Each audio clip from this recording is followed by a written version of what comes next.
용감한 토크쇼 직설 시작합니다. 대선 주자들이 한 목소리로 증시를 부양하겠다고 약속했습니다. 하지만 방법론을 들여다보면 서로 다른 해법을 제시하고 있는데요. 국내 증시 고질적 문제인 코리아 디스카운트로 저평가를 받고 있죠. 자, 그러면서 기다림에 지친 많은 투자자들은 또 해외 주식으로 눈을 돌리기도 하고 있습니다. 과연 우리 증시를 한 단계 업그레이드 시킬 공약은 무엇인지 지금부터 이야기 나눠보겠습니다. 자, 오늘 함께해 주실 분들 소개해드리죠. 한국상장회사협의회 김춘 정책본부장 나오셨고요. 또 참여연대 경제금융센터 소장 김종부 변호사 나오셨습니다. 서강대 경제학과 손성빈 교수도 함께해 주시겠습니다. 어서 나오십시오. 안녕하세요. 네, 용감한 토크쇼 직설은 SBS 비즈 뉴스 앱과 유튜브에서 실시간으로 시청이 가능하고요. 저희 용감한 토크쇼 직설에서는 21대 대선 후보들의 공약을 계속해서 검증해가는 시간 마련하고 있습니다. 자, 오늘 검증해볼 공약, 자본시장 관련된 공약입니다. 가장 논쟁거리가 되는 부분을 먼저 짚어보려고 하는데요. 저희가 이전 시간에도 다뤄봤던 주제이긴 합니다. 하지만 다시 다루는 거는 바뀐 게 없다라는 얘기가 되겠죠. 자, 대선 후보들이 다시 이 공약을 가지고 지금 부딪히고 있습니다. 일단 이 기업 지배의 구조 개선과 관련해서는 다들 공감을 하지만 방법론에 있어서는 차이가 있습니다. 더불어민주당 이재명 후보는 상법 개정을 골자로 한 공약을 제시를 하고 있고요. 국민의힘 김문수 후보는 자본시장법 개정 쪽으로 방향을 잡고 있습니다. 이 자본시장법 개정이 맞냐, 상법 개정이 맞냐, 참 첨예하게 부딪혔던 논쟁거리입니다. 다시 한번 입장 듣겠습니다. 본부장님께 먼저 마이크를 돌리겠습니다. 일단 저희도 법 내용이 바뀐 부분이 없고 저희 입장도 바뀐 부분은 없습니다. 기본적으로 자본시장법 개정이 바람직하다라는 입장인데요. 일단 상법만 개정하자는 것도 아니고 일단은 민주당 안도 움직임은 상법 개정하면서 자본시장법도 같이 개정하자라고 하는 것이고, 이제 저희 경제계 입장은 자본시장법, 특히 이제 상장회사에 한해 가지고 주주의 지분적 이익이 문제되는 자본거래 한정에서 핀포인트로 개정을 하자라는 게 경제계 입장입니다. 네.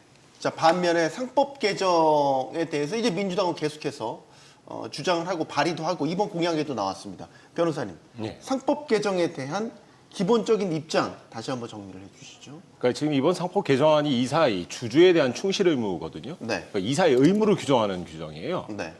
근데 이사의 의무를 왜 자본시장법에 규정합니까? 회사법에 해야죠. 모두 지금까지 그 어떠한 나라에서도 자본시장법에서 이사의 의무를 규정하는 경우는 없습니다. 이건 법 체계상 맞지 않는다. 이걸 왜 자꾸 경제계에서는 자본시장법을 통해 개정을 통해 해결하려고 하는지 법 체계상 일단 맞지 않는다는 말씀 꼭 드리고, 따라서 이거 우리나라 회사법은 상법에 있습니다. 상법 회사편이 회사법인데 그렇다면 회사법에 규정하는 게 맞죠. 지금도 이사의 모든 의무는 상법에 규정되어 있습니다. 네. 손성민 교수님은 상법 개정, 자본시장법 개정, 사실 법 개정이 뭐가 그렇게 중요하냐 이렇게 생각하실 수도 있는데 디테일을 보면 많은 차이가 있고요. 예, 아까 앵커께서 방금 말씀하셨듯이 저는 어떤 법을 개정해야 되냐, 상법이냐, 자본시장법이냐 이런 것에 대답하기 전에 도대체 뭐가 문제고 그 문제에 대한 원인으로 원인이 무엇인지 정확한 진단이 필요하다고 생각합니다. 네. 지금 이런 논의가 시작된 것이 우리나라 증시가 그 주요 선진국 증시에 비해서 PBR이나 PER이나 이런 밸류에이션 지표에서 많이 낮은 것이 사실입니다. 네. 그래서 이거를 개선해 보고자 하는 논의에서 뭐 상법이나 자본시장법 개정을 하자고 하는 건데, 우리나라의 증시가 저평가된 것이 과연 법이 잘못돼서 그런 것이냐, 특히 지배구조와 관련된 법이 잘못돼서 이런 저평가가 일어나는 것이냐라고 보면 그렇지 않습니다. 그렇지 않은데 단순히 이거를 어떤 법을 개정해야 된다, 그래서 지배구조를 법을 통해서 어떻게 규율해야 된다, 이렇게 하는 거는 이렇게 한다고 해서 증시 저평가가 해소될 거라고 생각하지 않습니다. 그래서 마치 이런 거는 선거를 앞두고 정치권들은 유권자들에게 어필을 해야 되니까 우리나라가 증시가 저평가된 게 누구 때문이냐, 무엇 때문이냐, 이런 뭔가 희생양을 만들어서 또 어떤 그 문제가 생겼을 때 그러면은 그 사람에게 책임을 물을 수 있는, 뭔가 소송도 할 수 있는 이런 근거 규정을 만드는 식으로 접근을 하는 것은 문제가 있다고 생각하고, 그래서 뭐 근본적인 원인을 처방하지 않고서 이런 논의를 하면은 뭐 누가 대통령이 되고 정책을 해도 뭐 코스피 지수 뭐 5천 간다 이런 거는 좀 요원한 일이 아닌가 이런 생각을 합니다. 네. 법 개정 못해서 지금 한국 증시가 저평가 받고 있냐? 근본적으로 보면 그건 아닌 것 같다라고 보시는데, 뭐 반박 아닌 반박을 하자면 여러 뭐 개인 투자자들이 이야기하는 부분들이 있습니다. 이사회의 멤버로 참여하는 이사들의 결정이 기본적으로 주주들을 향하고 있는 게 아니라 네. 회사 오너, 대주주를 향하고 있다. 이런 선택들을 기본적으로 하다 보니까 예를 들어 회사의 주요 결정 사항에서 주주들의 이익이 현저히 훼손되는 경우가 많았지 않냐. 예를 들면 뭐 물적 분할을 통해서 쪼개기 상장을 한다라든지 아니면 배당이 현저히 낮다라든지 뭐 이런 결정들을 내리는 데 있어서 이게 장기적으로 보면 다 코리아 디스카운트의 원인이 되고 있다. 결국 상법 개정을 해야 된다라는 얘기를 제가 드리는 겁니다. 지금 말씀하신 것처럼 이제 우리 손 교수님도 말씀하셨지만 문제가 원인이 뭐냐를 정확히 이제 짚어야 된다. 말씀하신 내용을 이제 해결하기 위한 방안이 그러면 상법을 개정을 통해 가지고 이사의 충실 의무를 개정하는 거냐라고 하는 부분에 이제 원인과 해법이 맞냐라는 부분을 일단 한번 따져보실 필요가 있습니다. 예컨대 이사의 충실 의무를 도입하면 배당 안 하던 회사가 배당을 더 많이 할 수밖에 없도록 법이 강제하는 거냐? 전혀 그렇지 않습니다. 네. 그리고 말씀하셨던 문제에서 물적 분할에서 쪼개기 상장할 때 그러면 이사의 충실 의무를 도입하면 쪼개기 상장을 안 하느냐? 그것도 아닙니다. 문제는 이사회에서 결정을 할 때 이사들이 충분한 정보를 가지고 공정하게 결정할 수 있도록 하자라는 취지인 거죠. 네. 그래서 지금 문제됐던 사례들은 사실은 지금 자본시장법 개정이라든지 아니면 사실은 문제는 상법 개정이냐의 문제가 아니고 상법의 포괄적인 규정이 아니고 개별적인 문제들은 그러니까 주주 보호가 문제되는 사안들에 대해서 주로 상장회사의 자본거래가 문제되다 보니까 자본시장법 개정이 필요하다라고 얘기를 했던 것이지 문제되는 사례가 자본거래뿐만 아니라 손익거래다 또는 상장회사가 아니고 일반 주식회사에도 문제된다. 그러면 상법 개정도 필요하죠. 다만 포괄적인 규정을 통해 가지고 우리 기본적인 현행 법 체제하고 맞지 않는 내용을 포괄적으로 도입하다 보면 부작용이 발생할 수밖에 없고 그 부작용이라는 게 가장 큰 게 이사의 적극적인 경영, 이사의 책임을 모호하게 하고 그 모호화된 부분 때문에 배임죄로 소송이 남발되는 이런 사태가 발생하게 되면 이사가 적극적인 경영을 할 수 없게 되는 그런 문제가 발생하기 때문에 이런 부작용을 최소화하는 방향을 선택해보자라고 하는 게 사실은 경영계의 주장인 것입니다. 그런데 이제 이사의 충실 의무라는 이제 대상을 주주로 확대하는 건데 그것도 이제 예를 들어서 무한정 확대하자라는 게 아니잖아요. 법 안에서 적정선의 조율이 이루어지면 되는 거 아닙니까? 그러니까 문제가 발생할 만한 그런 소지를 없애기 위해서 얼마든지 강도를 조정할 수 있는 거 아닌가 싶은데 변호사님.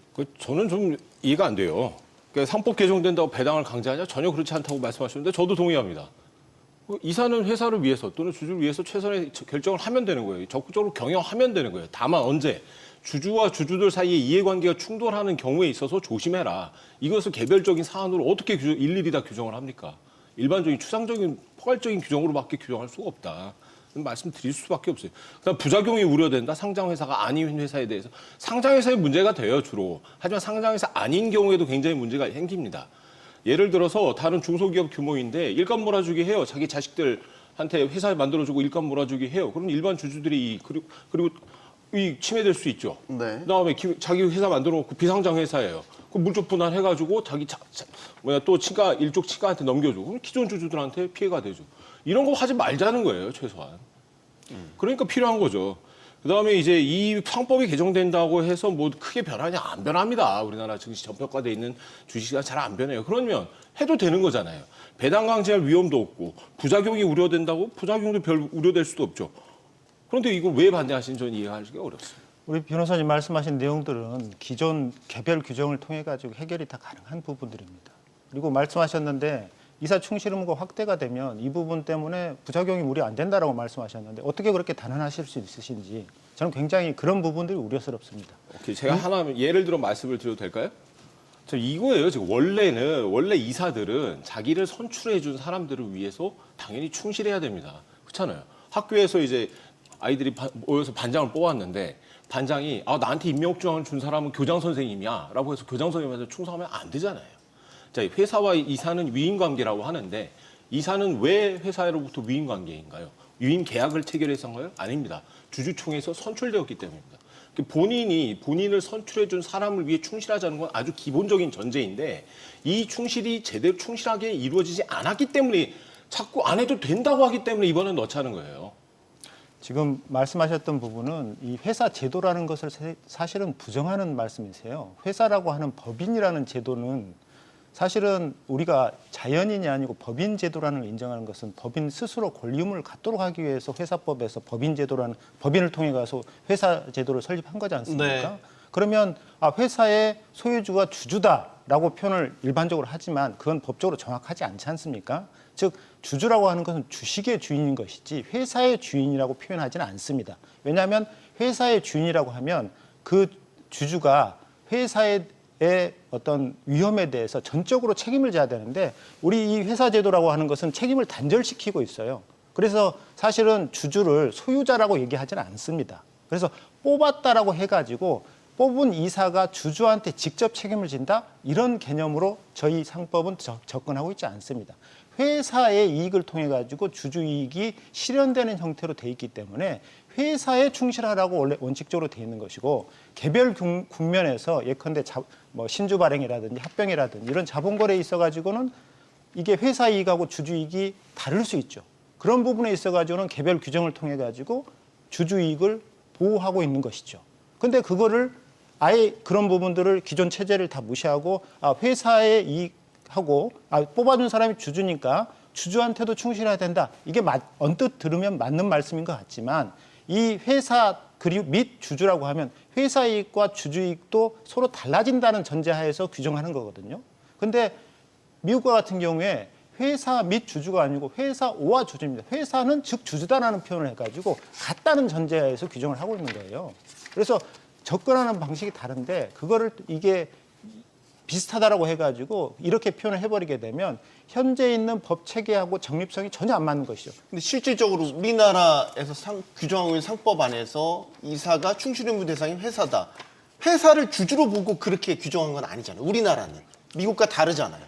그러니까 포함시키자라는 아닙니다. 그러니까 회사의 이익과 손해가 종국적으로는 주주의 이익과 손해로 귀결되기 때문에 회사에 충실하면 주주한테도 충실하는 거다라는 전제하에서 규정된 것이고 근데 항상 그렇지는 않다 보니까 개별적인 부분에 있어 가지고 규정을 둬 가지고 주주 이익 보호를 하는 체제로 사실은 되어 있는 것이죠. 제가 답변할까요? 네, 변호사님. 예. 네, 제가 답변을 보냈습니다. 죄송합니다. 네. 지금 제가 법인성 전제를 부인하는 건 아니죠. 근데 우리나라 사단법인 보십시오. 재단법인 보십시오. 별도 법인입니다. 하지만 법인을 운영하는 것은 기관이죠. 어디? 이사회입니다. 이사회는 누구? 사단법인의 경우에 사원 초계를 통해서 선출된 사람이 이 사단법인을 운영을 하게 되지요. 누구를 위해서? 사단법인을 위해서. 근데 사단법인을 구성한 사람들은 누구예요? 사원들이죠. 법인성 당연히 분리됩니다. 회사의 이익을 위해 충실해야 되는 건 맞습니다. 그러나 이 이사의 주주에 대한 충실 의무는 회사의 이익과 대주주와 소수주주의 이익이 서로 충돌될 때 지금 계속 나타나는 현상 때문이에요. 이럴 때 이사는 어느 주주의 편을 들지 말고 최대한 공정하게, 공평하게 한번 보자. 전체 주주의 이익을 위해서 고민을 하자. 그렇게 해서 이 회사의 방침을 결정하자. 지금까지 안 해왔기 때문에 이런 거예요. 당연히 해야 될 거 안 했기 때문에 법으로 넣자. 이 얘기입니다. 지금까지 안 해왔잖아요. 그러니까 말씀하신 내용에 대해서 그 부분을 저희가 부정하는 건 아닙니다. 그러니까요. 네. 그런 부분들은 개별 규정을 통해서 이미 보호되고 있고요. 이렇게 한번 질문을 드려볼까요? 그러면 이제 이사의 충실 의무가 지금 범위를 어디로 두느냐가 지금 논쟁거리니까 교수님께서 이사의 충실 의무 범위를 그러면 어디까지 둬야 한다고 보세요? 회사를 그냥 한정시켜야 되냐? 저는 법 전문가는 아니기 때문에 그 경제학적으로 말씀을 드리자면 네. 일반적으로 말씀드려서 그 기업의 경영의 자율성을 최대한 보장하되 문제가 생기는 법에 대해서 개별적으로 그 규제를 해야지 포괄적인 어떤 강제 규정을 만드는 것은 그 경제학적으로 봤을 때는 그리 바람직하지 않다고 생각합니다. 득보다 실이 크다 그 말씀이세요? 예, 그렇습니다. 그래서 저도 법 전문가가 아니라서 네. 외국의 사례를 살펴봤는데 뭐 영국, 독일, 일본 이런 나라들에서는 그 회사법을 통해서 이사 충실 의무의 대상을 그 회사로 한정하고 있는 걸 확인했습니다. 그렇다고 해서 주주를 주주의 권익을 보호하지 말라 뭐 이런 거는 절대 아니고요. 보호를 해야 하지만 회사가 주된 충실 의무의 대상이고 주주는 그거에 따라서 오는 것으로 되어 있다. 이런 것으로 알고 있고 또 일부에서는 미국의 뭐 델라웨어주의 얘기도 하시는데 네. 그 델라웨어주를 주로 얘기하는 건 델라웨어주가 그 법인세가 낮고 기업 환경이 좋기 때문에 많은 회사들이 법인을 델라웨어에 두고 있기 때문에 거기서 또 소송도 많이 제기하죠. 예, 그래서 이제 그게 좀 중요한 시금석이 되는데 델라웨어 법에서도 법 조문 자체는 그 충실 의무의 대상이 회사다라고 되어 있습니다. 하지만 판례가 있는데 판례를 통해서 그 회사뿐만이 아니라 그 주주 아니면은 주변의 또 이해관계자 이런 것도 고려해야 된다는 그런 판례가 있는데 그 제가 본 바에는 그 판례에 이제 영어 표현에 not only but also 이런 표현이 있는데 오랜만에 이제- 듣는 수고네요. 예, 네. not only A but also B 그러면 A뿐만 아니라 B인데 네. 여기서 강조는 A뿐만 아니라 B가 결국에 강조되는 건데 여기서는 not only 주주 but also 회사 그래서 결국에 판례의 취지 자체는 그 주주 권리를 보호하되 하지만 주된 충실 의무의 대상은 회사다. 죄송한데 저희 교수님께서 델라웨어 회사법 조문을 잘못 찾아보신 것 같아요. 이사로서의 신인 의무를 위반하여 발생한 금전적인 손해에 관하여 회사 또는 회사의 주주에 대한 이사의 책임 감면에 대한 규정을 둘 수 있으나 다음의 경우에는 그러하지 아니하다. 회사 또는 회사의 주주에 대한 이사의 충실 의무를 위반한 경우 이게 델라웨어 회사법 조문이고 미국 모법회사법은 이렇게 되어 있습니다. 이사의 행동 기준. 이사회의 각 구성원은 이사의 직무를 수행할 때 성실하게 그리고 이사가 회사의 최선의 이익이라고 합리적으로 믿는 방식으로 행동해야 된다. 이렇게 되어 있어요. 8.31조 볼까요? 이사의 책임의 기준. 이사의 행동이 이사가 회사 및 그 주주를 공정하게 대할 의무를 위반인 경우 또는 그 위반의 결과인 경우 이사는 관련 법에 따라 소송이 가능한 바에 따라 회사 네. 또는 주주에게 책임을 진다. 주주에 대한 책임이 명시적으로 되어 있습니다. 미국에도. 영국 회사법도 마찬가지입니다. 뭐 그걸 다 회사법에서 이렇게 추상적으로 규정할 수밖에 없는 이유는 개별 사안이 생기면 언제나 경제계는 대주주를 위하여 움직입니다. 그럼 또 만들어야 돼요. 지금 말씀하시는 부분에 약간 좀 포인트가 분명히 해야 될 부분이 있는데 이제 이사 충실 의무라는 표현을 사실 쓰시면서 내용은 사실은 이사의 어떤 성관주의 의무 내용에 주주이익 보호무를 이제 말씀하시는 부분들이 있어요. 이거 좀 구분을 해줘야 되는데 저희 민주당 상법 개정안에 보면 처음에 이사 충실 의무라고 했다가 네. 나중에 등이라는 표현을 써가지고 맞아요. 그것도 부분을 하나를 좀 논란이었죠. 추가를 했어요. 네. 그래서 처음에는 회사 및 주주한테 충실해야 된다 이렇게 이제 개정을 했다가 주주를 추가했다가 그 다음에 2항을 추가해가지고 이사는 주주 이익을 보호해야 되고 총주주 이익을 보호해야 되고 전체 주주를 공평하게 대우해야 된다. 이런 내용을 추가했는데 이 2항을 넣으면서 등이라고 표현을 했단 말이죠. 그럼 이 2항의 내용이 뭐냐라고 했을 때 이 2항의 내용이 사실은 이제 미국 같은 경우는 신인 의무 내에 포함되는 이제 이사의 어떤 주주 이익 보호무를 사실은 한 건데 지금 우리나라 같은 경우에는 조문이 앞에 이사와 회사의 관계는 민법상 위임 관계를 준용한다는 내용이 있고 원칙 내용이 있고 그 다음에 한 조문 띄어가지고 이제 이사 충실 의무가 있는데 이 이사 충실 의무에 이제 내용들을 포함시켰는데 이게 전혀 앞뒤가 지금 안 맞습니다. 이게 전체적으로 이 부분을 어떻게 해결할지 그 다음에 제일 중요한 부분이 뭐냐면 이 이사의 의무 내용은 민사상 책임의 근거가 될 뿐만 아니라 형사상 배임죄하고도 연결되는 부분이 있기 때문에 네. 이 부분을 분명히 해줘야 되는데 이게 배임죄까지 연결되는지 안 되는지 보통 된다고 말씀하시는 분도 있고 안 된다고 보시는 분들도 있는데 이게 일단 된다라고 하는 전제하에서 소송이 제기되게 되면 이거 가지고 문제되는 사례들은 분명히 많이 발생할 수밖에 없는 그런 부분에 대해서는 어떻게 생각하시는지 좀 궁금합니다. 그러면 당연하죠. 안 하시면 됩니다.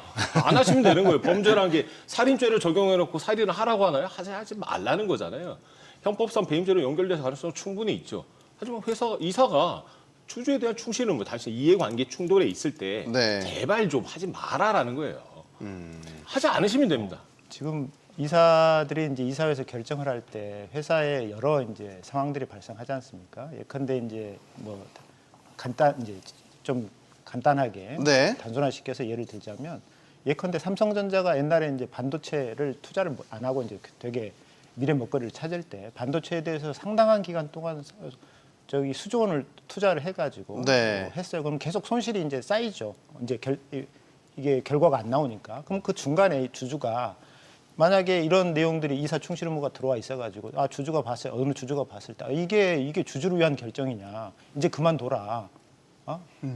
라고 하게 되면 이사 입장에서는 어떻게 결정을 해야 되는 겁니까? 그거 가지고 너 배임죄 위반이다라고 주장할 수 있는 거 아닙니까? 그러면 이제 말씀하신 것처럼 이사들이 이제 우리는 이제 충분한 정보 하에서 이게 판단을 한 거다라고 하지만 미국에서는 이게 절차만 거치면 경영 판단의 원칙으로서 이제 사실은 지금 면책되는 요건이 있는데 우리나라 같은 경우는 법원에서 절차만 가지고 판단하는 게 아니고 내용을 가지고 또 판단합니다. 이게 적절했느냐?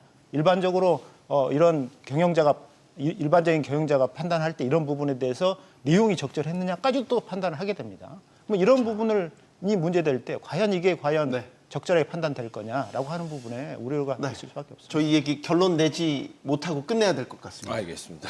공약들 점검해야 될 게 수두룩한데 지금 여기서 계속해서 저희가 묶여 있을 수가 없어서 계속해서 한번 지적이래.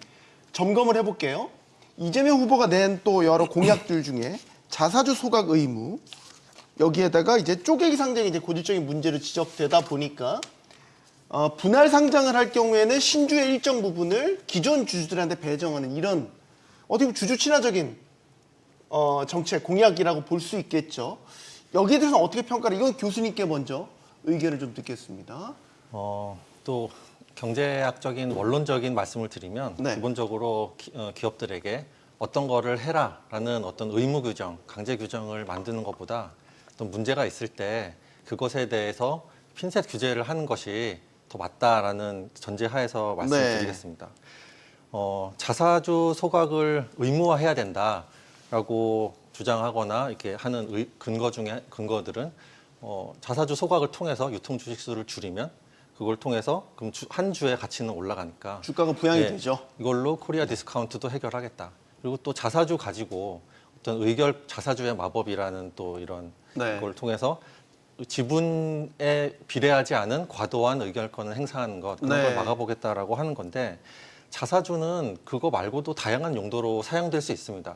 예를 들어서 임직원들에게 스톡 옵션을 줄 때도 사용할 수 있고 또 아니면은 M&A 활동을 할 때도 자사주를 이용해서 또 현금 어떤 특별하게 현금의 지출 없이 할 수 있습니다. 이러한 경제 활동들은 우리가 장려해야 되는 것들이지 규제해야 될 내용이 아닙니다. 그래서 자사주를 통해서 그 대기업의 어떤 지배주주가 꼭 대기업일 필요는 없지만 지배주주가 과도한 의결권을 행사하는 그 문제에 대해서 규제를 하면 되는 것이지 자사주는 무조건 있으면 소각해야 된다. 이런 식으로 광범위한 규제를 하는 것은 바람직하지 않다고 생각합니다. 근데 우리 역대 이 주식시장에 되게 상장된 상장사들이 자사주 소각에 특히 이제 미국과 비교를 많이 하는데 굉장히 인색했던 거는 부인할 수. 이건 아마 본부장님도 부인 못하실 거예요. 네. 근래 들어서 좀 많이 바뀐 거지. 맞습니다. 이전에 굉장히 보수적이었죠. 보수적이었죠. 네. 그러니까 이런 공약들은 그런 측면에서는 좀 주주 친화적이 아닌가. 사실은 이미 밸류업을 시행한 지가 이제 이 다음 주 되면 1년째가 되는데 그 평가를 하면서 보니까 자사주 취득이라든지 소각, 그다음 주주 환원 이런 부분들이 굉장히 많이 증가를 했습니다. 그럼에도 불구하고 사실은 배당 성향이나 이런 부분들은 중국보다도 사실은 못하다라고 하는 부분들이 있어서 그런 부분에 대해서는 점차 개선될 것으로 생각을 하는데요. 이게 이제 어떤 제도적인 문제도 있고 구조적인 문제도 있습니다. 사실은 우리나라 같은 경우에는 이제 배당 가능 이익, 배당을 할 때 배당 가능 이익이 있어야 배당을 할 수가 있는데 우리나라의 배당 가능 이익 제도가 굉장히 보수적으로 상법이 되어 있습니다. 특히 이제 미실현 이익 같은 경우는 전혀 배당하지 못하도록 이런 부분이 돼 있는 부분이 있는데 미국과 같은 경우는 그 해 배당이 나면 그 전에 결손이 나 있더라도 그 해 배당금 가지고 배당을 할 수 있도록 이런 제도적인 부분들을 여러 개를 만들어 놓고 있어요. 그래서 우리나라 같은 경우에도 사실은 배당 확대를 하려면 일단 법적인 책임 부분을 좀 명확히 해주는 부분도 필요하다. 그리고 구조적으로 사실은 이제 과거 성장기 이후 지금은 사실은 좀 정체기를 겪고 있기 때문에 이 정체기 하에서 과연 이제 주주들한테 배당, 주주 환원 요구가 사실은 높은데 그거에 대해서 기업들이 좀 부응하지 못한 측면이 있어서 이제 자본 효율성 측면에서 고려해가지고 만약에 기업들이 다른 어떤 성장이라든지 투자처 이런 부분들에 대한 수요라든지 그런 부분 고려해가지고 자본 효율성을 높일 수 있는 방안으로서 네. 배당도 충분히 고려해야 된다고 생각하고 있습니다. 개혁신당 이준석 후보는 아예 물적 분할을 통한 쪼개기 상장을 금지시키겠다 이런 공약도 제시를 했어요. 우리가 분할하는 방법이 이제 뭐 인적 분할, 물적 분할 이렇게 있는데 아예 물적 분할을 통한 분할 상장을 막겠다. 조금 더 한 단계 더 강화된 거긴 한데 신주 정도를 일정 부분 배정하는 건 자본시장법 개정안에 포함이 돼 있거든요. 이 정도만으로 어느 정도 주주들의 이익이 보호될 거라고 보시는지 변호사님. 그래서 저는 개인적으로는 주주 개개인의 이익 보호에는 사실 저는 관심이 없어요. 네. 지배구조 개선이 중요하다.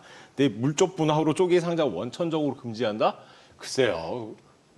적절한지 솔직히 전 잘 모르겠어요. 하지만 지금 이제 물적 분할 쪼개 상장의 대표적인 예가 LG 화학이잖아요. 그렇죠. 그렇기 때문에 지금 50만 원대였던 주식이 20만 원대까지 떨어지니까 기존 LG 화학 주주들 당연히 열받죠. 내가 투자해놓고 이 회사 잘 크길 바랬는데 갑자기 주식이 20만 원 핵심 배터리가 나가버리면 어떡하란 말입니까? 자, 이런 건 최대한 하지 말아야 된다라는 거고요.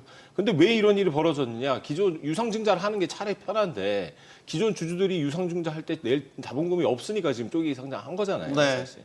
예, 어쨌든 이렇게까지라도 하는 이유가 바로 우리나라 기업 지배구조에 굉장히 문제가 있기 때문이다. 그다음에 자사주 소각에 대해서도 한 말씀 드리고 싶은데요. 원래 자사주는 무의결권 주식입니다. 아니 딴 사람한테 팔려고 주식 발행했는데 그걸 자기가 사면은 이게 의미가 없는 거잖아요. 자본이 축소되는 게 맞는 거예요. 근데 막 이왕 가진 김에 이 자사주를 가지고 막 사용을 하다 보니까 온갖 문제가 터지는 겁니다. 네. 원래 자사주는 소각이 원칙입니다. 원래가. 우리나라 상법 도입 시부터 지금까지 그랬어요. IMF 때 이제 자사주로 활용할 수 있는 방안이 점점점 늘어났고 이건 대표적인 재벌 대기업에서 요구했던 부분입니다. 이것은 핀셋 규제로 되지 않고요. 자사주 소각은 의무화하는 게 아직 맞고 그렇다면 자사주의 마법을 금지시킬 수 있는 핀셋 규제를 또 만들잖아요. 그걸 또 회피하는 방법 또 나옵니다. 그냥 소각하는 게 맞습니다. 네, 말씀하시죠. 자사주 소각 관련해서 우리 변호사님 말씀하고 약간 좀 틀린 부분이 있어서 말씀드립니다. 이제 그 자사주를 소각한다라고 이제 간단히 이렇게 공약을 했는데 자사주 소각에는 두 가지가 있습니다. 이익 소각하고 감자. 근데 네. 소각을 하려면 이제 배당 가능 이익을 통해서 취득한 주식은 뭐 이익 소각을 할 수가 있겠죠. 근데 그런 주식이 아니고 이제 뭐 합병을 했다 그러면 합병하면서 주식 매수 청구 행사한 주식이라든지 이렇게 좀 특정 목적에서 취득한 주식들이 있어요. 이거는 예. 배당 가능 이익하고 관계없이 취득했기 때문에 이런 주식을 소각한다 그러면 회사가 감자 절차를 거쳐야 돼요. 근데 이거 법에서 소각한다고 해서 소각할 수 있느냐? 소각할 수 없어요. 네. 그다음에 또 사실은 뭐 여러 제도적인 문제점이 있지만 취득할 때는 배당 가능이익이 있었어요. 근데 소각할 때 보면 배당 가능이익이 없을 수 있어요. 그러면 잉여금이 없으면 대응할 게 없으면 자본금을 대응해 줘야 돼요. 절차적으로. 근데 그런 거를 법에서 강제한다? 이게 사실은 이런 법 제도에 대한 현실적인 내용을 사실 모르는 내용입니다. 이게. 네. 아니, 그러니까 지금 IMF 전으로 돌아가자는 얘기예요. IMF 전에도 법이 이렇게 돼 있었어요. 자사주는 그렇죠. 소각이 원칙이고 예외적으로 6개 사유에 아닙니다. 따라서 취득 아유, 가능하다. 그건 아니었습니다. 아니 맞습니다. 전혀 아니었습니다. 법 역사를 보시면 돼요. 잠깐만, 이거 제가 AI한테 물어봐야겠네요. 저도 지금 그 부분은 모르겠는데 자사주 소각이 히스토리를 원칙이었어요. 말씀하시니까 저는 이제 일단 자사주 소각에 있어서는 굉장히 우리나라 상장사들이 인색하기 때문에 주가 부양에 대한 의지가 없다라고 많은 개인 주주들이 느끼고 있어요. 그래서 미국 주식으로 가시는 분들 중에 상당수가 이런 부분, 이런 원인 때문에 가시는 분들이 많이 있거든요. 배당 잘해주고 때마다 자사주 소각하면서 주가 부양 의지 확실하게 드러내주고. 근데 우리 상장사들은 그런 게 없다라고 이제 말씀하신 생각한단 부분에 말이죠. 일정 부분 공감합니다. 네, 다만 이제 과연 그러면 우리 이 투자자들이 우리나라 시장이 아니고 미국 시장으로 가는 근본적인 이유가 뭐냐라고 했을 때 보면 근본적인 이유는 우리 기업들의 성장성이 정체된 데 있다고 봅니다. 그래서 사실은 이제 우리 주주 환원도 얘기하지만 이제 일본 같은 경우에 사실은 아베노믹스 통해 가지고 또 기시다 내각 통해 가지고 쭉 이제 어떤 기조로 자본시장을 키울 거냐 또는 기업을 성장시킬 거냐라고 했을 때 네. 이제 분배를 위한 성장, 그다음에 성장을 통한 분배. 사실 이 배당, 그러니까 주주 환원과 성장은 같이 가야 되는 거지 어느 한쪽만 갈 수는 없어요. 그래서 이게 주주 이익 보호라고 하는, 그러니까 주주 환원이라고 하는 부분도 있지만 기업의 성장을 지원할 수 있는 체제가 중요하기 때문에 이 두 가지를 같이 할 수 있는 제도 설계가 필요하다라는 게 가장 중요합니다. 이게 사실은 주가지수 5천에 있어서 가장 핵심적인 부분이라고 얘기할 수가 있는데 지금 나와 있는 공약들은 어디에 초점이 맞춰져 있다? 분배만 초점이 맞춰져 있다라고 하는 부분이 문제인 겁니다. 저도 오랜만에 본부장의 의견에 굉장히 동의합니다. 성장과 분배 동시에 가야 되는 거 맞고. 네. 네, 한 말씀 더 드리면 자사주 취득할 돈으로 성장 모멘텀을 키워라. 회사가. 자사주 취득 안 하면 되는 문제거든요. 있으면 땅 그 좋은 시장에 팔고 처분하고 차라리 그 돈으로 기업을 열심히 성장시키면 된다고 저는 생각을 합니다. 좀 그러길 바래 주시는 마음이 이 자리에 빌어 전달. 저도 공감합니다. 오랜만에 합심이 자사주의 마법 사실 논란이 돼 얼마 전 고려한 경영권 분쟁 사태 때 사실 자사주를 이용해서 서로 지분 의결권 싸움을 했던 뭐 이제 그런 사례들도 우리가 갑자기 생각났습니다. 그 하나 더 말씀드리고 싶은 거는 그 쪼개기 상장 문제야. 잠깐 거론이 되긴 했지만 참 쪼개기 상장에 눈물을 흘렸던 개미 투자자들 많지 않습니까? LG화학 사례도 뭐 들 수 있고 미국은 안 그러거든요. 예를 들어 다 오히려 통합 상장을 하죠. 그렇죠. 여러 경쟁력 있는 자회사들을 하나로 모아서 구글이 대표적이잖아요. 알파벳이라는 상장 하나 거기에 모든 가치를 다 담지 않습니까? 우리도 이런 건 좀 바뀌어야 되지 않나라는 생각이 드는데 교수님. 쪼개기 상장을 통해서 소액주주의 권익이 아주 크게 훼손되었다는 건 동의하고 바람직하지 않다는 것을 동의합니다. 그러면은 어떻게 해야 되겠느냐? 그게 안 좋으니까 그럼 그걸 못하게 하겠다. 이렇게 처방하는 것은 원인과 결과가 있는데 결과를 보고 이거 안 좋으니까 하지 마 이렇게 하는 거거든요. 그러니까 이거는 아주 좀 차원이 낮은 처방이고 네. 쪼개기 상장을 왜 하는지를 살펴봐야 되는데 그것은 성장을 위해서는 투자를 해야 되고 투자를 하기 위해서는 돈이 필요한데 자본시장에서 자본을 조달해서 투자를 하려고 하다 보니까 계속 지배주주의 지분율이 희석이 되고 희석이 되다 보면은 경영권에 대한 불안감 때문에 그거를 방지하기 위해서 물적 분할을 하고 그거를 상장시킴으로써 지배권은 계속 유지하려고 하는 거거든요. 네. 그러니까 근본적인 원인은 기업이 지속적으로 자본을 주식시장에서 조달을 함에도 불구하고 경영자들이 이러다가 나 경영권 날아가면 어떡하지? 이런 걱정은 안 하게 해줄 수 있는 방식을 그런 유인을 제공을 하면은 뭐 하라고 해도 물적 분할 안 하고 하라고 해도 쪼개기 안 합니다. 미국에서는 사람들이 너무 선하고 소액주주를 막 보호하고 싶고 그렇기 때문에 뭐 인적 분할을 하거나 통합 상장을 하는 것이 아니라 미국에는 뭐 예를 들면 차등 의결권이라든가 이런 여러 가지 그 의결권 경영권을 보호할 수 있는 장치들이 있습니다. 그래서 뭐 여러분들 다 아시다시피 구글이나 페이스북이나 이런 회사들도 계속해서 유상증자도 하고 자본 조달을 해서 회사를 키워나가는데 그때 그 마크 저커버그나 이런 사람들이 경영권을 놓치지 않기 위해서 그런 차등 의결권을 도입하지 않았습니까? 그런 거에 대해서 지배주주가 소액주주 무시하려고 한다라고 하면서 투자자들이 싫어하느냐? 전혀 그렇지 않습니다. 뭐 또 그런 신규 기업뿐만이 아니라 버크셔 해서웨이 같은 경우에도 뭐 워렌 버핏이 10배의 의결권이 있는 그런 차등 의결권 갖고 있는데 그래서 저 할아버지가 뭐 소액주주들을 무시하기 위해서 권익을 뭐 보호하지 않기 위해서 저렇게 했냐라고 하면서 주가가 뭐 곤두박질 치고 이러지 않지 않습니까? 그러니까 애초에 이렇게 그 투자를 하기 위해서 지분이 희석되는 것을 우려할 수 있는 그런 원인을 제거하지 않은 채로 네. 단순히 이거는 안 돼, 저것도 안 돼 이런 식으로 하는 거는 근본적인 처방도 아닐 뿐더러 김 변호사님도 말씀하셨지만 뭔가를 이거 안 하게 해두면 또 다른 방법을 아마 찾을 겁니다. 그 유인을 제공하는 방식으로 법과 제도를 만드는 게 중요하다고 생각합니다. 그러면 차등 의결권을 만약에 우리 부여했어요. 재계에서 요구하는 사항 중에 하나잖아요.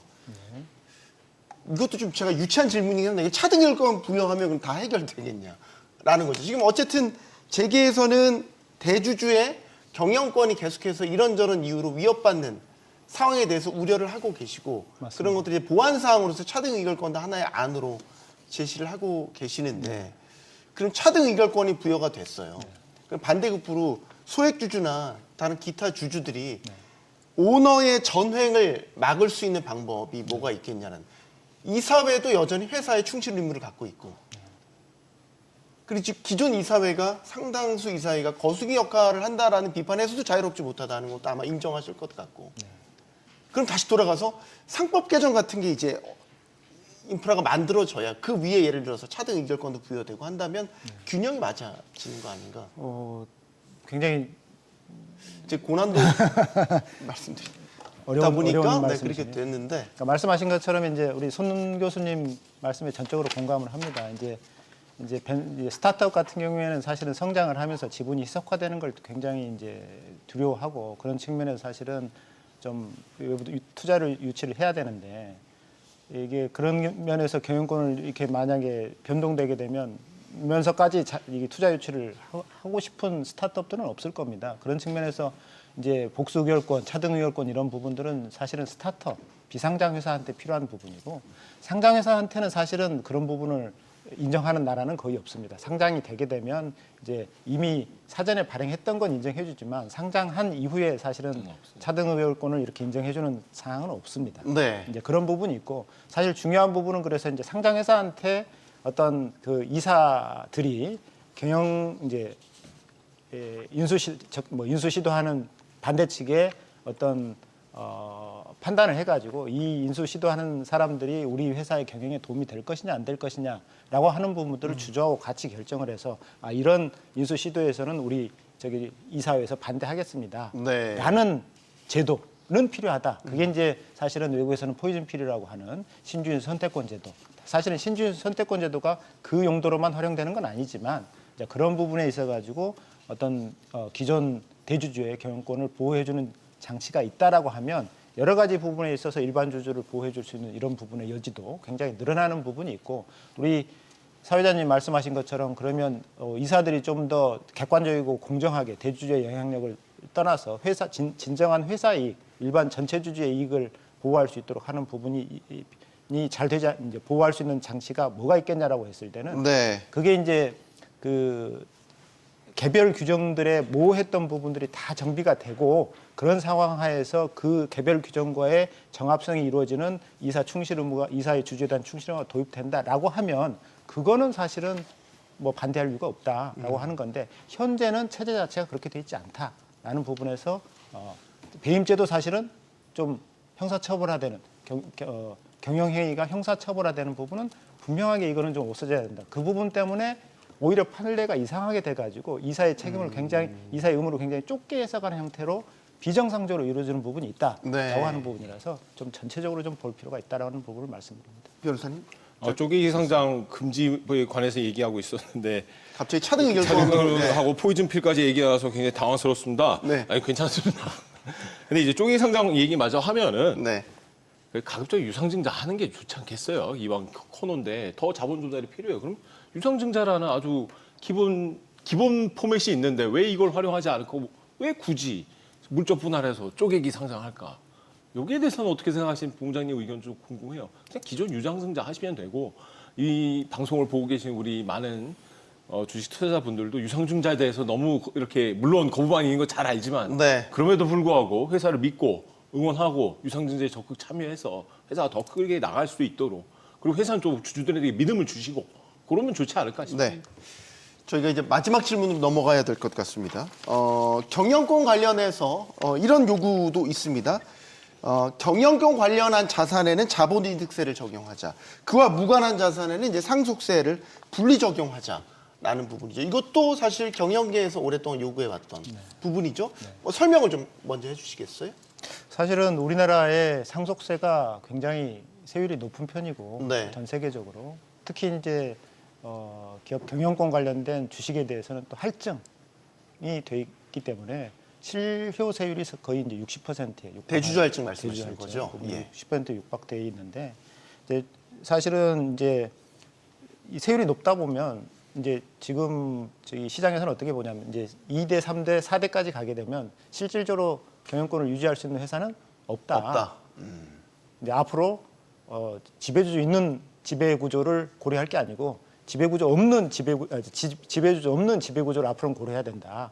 뭐 그런 측면에서 그러면 경영권을 안정할 수 있는 부분도 고려해야 된다라고 얘기하는데 네. 그 이전에 과연 그러면 앞서 이제 말씀하셨던 것처럼 유상증자를 왜 안 하느냐라고 하는 부분은 사실은 다 아시지 않습니까? 유상증자를 참여했을 때 대주주가 개인 자본이 충분하면 유상증자 참여해서 지배권을 유지할 수 있겠죠.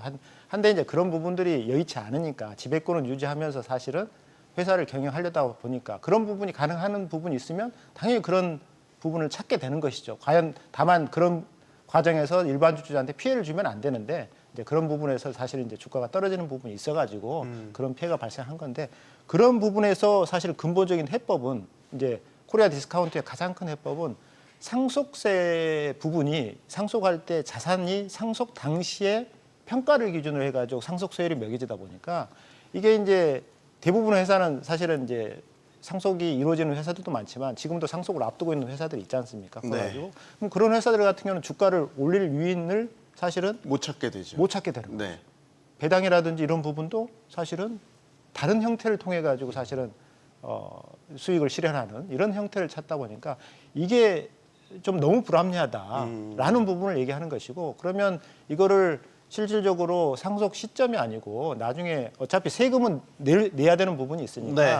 나중에 팔 때 이익을 실현할 때 그 실현된 이익에 대해서 세금을 매기도록 하자라고 하는 게 기본적인 주장입니다. 다만 이 부분이 너무 또 이제 급진적이다 보니까 네. 그러면 뭐 일부 금액에 대해 금액을 좀 나눠 가지고 일부에 대해서 상속세로 하고 일부는 자본 이득세로 한다라든지 자산이득세로 한다라든지 자본이득세로 한다라든지 이런 주장을 드리고 있는데 그런 주장의 한 형태로서 그럼 경영권 관련 자산의 한정에서는 좀 자본이득세로 해달라. 그래야지 기업들이 경영권을 유지하면서 기업하려는 사람들도 계속 발생하고 그 다음에 기업들을 중간에 이 상속세 때문에 기업 자산을 팔고 나가는 그래서 실질적으로 어떤 경영의 지속성이 끊기는 이런 부분은 좀 막아보자라고 하는 취지에서 사실은 계속 그런 주장을 드리고 있는 것이죠. 변호사님 의견 듣겠습니다. 자본이익세는 말이 안 되는 주장이죠. 사실 아시다시피 지금 저희 본부장님 방금 말씀해서 저는 이 코리안 디스카운트의 핵심 원인을 정확히 말씀해 주신 것 같아요. 기본 전제가 경영권은 2, 3, 4대까지 내려가야 된다는 전제에서 출발하고 계시잖아요. 왜요? 왜 핏줄로 회사에 대한 지배력이 세습돼야 됩니까? 이거 신분사회잖아요. 지금 재계가 요구하는 게 제가 계속 문제 잡는 게 신분사회를 주장하고 계세요. 왜 2대, 3대, 4대로 경영권이 세습돼야 됩니까? 그거 자체가 문제 아닌가요? 경영을 할 수 있는 권리, 그거 어디서 나요? 주주총회에서 뽑은 이사들, 이사회에서 뽑은 대표이사한테 있는 겁니다. 경영권이란 건 법률적으로 있는 개념도 아니고요. 지금 그러니까 이 왜 경영권이 붙어 있는 주식에 대해서는 별도로 취급을 합니까? 결국 대주주의 영세적 자기 아들, 딸, 자식들에게 대대손손 이어질 수 있는 지배력을 보호하자는 주장밖에 안 되잖아요. 이게 바로 코리아 디스카운트의 핵심입니다. 외부 투자자들 보세요. 어차피 대주주 일가를 위해 결정할 건데 내가 이 회사에 왜 투자해? 아무리 회사가 잘 나가. 근데 결국에는 우리 뒤통수 칠 텐데? 자기네들 대주주들의 이익 보호하려고? 그러니까 난 우리 이 회사 한국에 투자 못 하겠어. 한국 제도 자체가 이래. 이게 코리아 디스카운트 핵심이에요. 이거 하지 말자는 거예요, 지금. 근데 좀 약간 극단적인 말씀이신데요. 그러면 아니, 극단적인 건 아니죠. 방금 말씀하셨잖아요. 2, 3, 4대로 가면 희석된다. 상속세가 없는 나라도 있고 기업 관련된 자산에 대해서는 공제 혜택들이 많아서 실질적으로 실효세율을 따져보면 사실은 이 경영 승계가 가능하도록 하는 나라들이 부지기수로 많습니다. 그러면 그런 나라들이 그러면 그런 디스카운트가 발생하는 거냐? 전혀 아니지 않습니까? 이건 좀 크게 보자는 말씀이에요. 이게 기업들이 계속적으로 유지될 수 있도록 하고 실질적으로 주가를 붙잡고 있는 부분이 뭔가를 구체적으로 바라보자는 것이고 이 부분에 있어서는 해외 투자자들도 이 부분이 문제니까 이런 쪽으로 해결하자라고 얘기를 하고 있는 부분입니다. 네. 송 교수님 또 의견들 들어볼까요? 코리아 디스카운트가 오늘의 핵심 주제잖아요. 네. 그 코리아 디스카운트의 그 결정적인 원인이 이런 지배구조 관련된 거라고 김 변호사님께서 말씀드렸는데 경제학적으로 보면 코리아 디스카운트의 가장 큰 원인은 성장성의 저하입니다. 성장을 되면 우리가 한때는 뭐 중국에도 투자를 많이 하지 않았습니까? 네. 우리 투자자들이 거기 뭐 지배구조 보고 투자했습니까? 아닙니다. 또 우리 서학 개미들이 또 배당 많이 해준다고 미국에 뭐 엔비디아 사는 거 아니지 않습니까? 성장이 있는 곳에 돈이 몰리고 성장을 해야만 이 디스카운트를 해결해야 할 수 있는 겁니다. 뭐 미국의 경우에는 오너십과 그 또 경영권이 분리되어 있기 때문에 그 또 요새 미국 주식이 워낙 잘 나가다 보니까 아, 소유와 경영이 분리된 것이 바람직한 거구나라고 생각할 수도 있지만 사실 많은 그 연구를 보면은 유럽 같은 경우에는 확실한 오너가 있는 기업들이 많이 있고 그런 기업들이 단기적인 주주의 이익뿐만이 아니라 장기적인 비전을 제시하면서 그 또 아까 삼성전자 말씀도 하셨지만 계속 어떤 손해를 보고 있더라도 그거에 대해서 어떤 경영권 위협을 받지 않고 뚝심 있게 처리해서 성장하는 경우도 많이 있습니다. 네. 결국 관건은 성장을 잘 할 수 있도록 성장을 위해서는 투자가 필요하니까 투자를 하는데 불안하지 않고 불확실성이 없도록 법과 제도를 만들어야지 네. 뭔가 한 규정 한두 개로는 그래요? 할 수 네. 없다 맞습니다. 생각합니다. 결국 우리가 성장으로 마지막에 하나가 되는 것 같은. 네. 저희들의 오늘 토론을 꼭 후보들이 좀 깊이 있게 집중해서 보셨으면 하는 바람을 또 가져보게 됩니다. 지금 정규장, 그러니까 주식시장 정규장이 끝나고 나서도 이제는 야간까지 거래할 수 있는 대체거래소도 설립됐습니다. 이렇게 되면서 우리 자본시장의 덩치가 더 커졌죠. 이 커진 덩치에 걸맞게 투자할 만한 가치를 갖춰야 투자자들이 마음 놓고 돌아올 겁니다. 코리아 밸류업, 새 정부가 들어서도 바꿀 수 없는 대명제입니다. 용감한 토크쇼 직설에서는 21대 대선 후보들의 공약을 계속해서 검증합니다. 시청해주신 여러분 고맙습니다.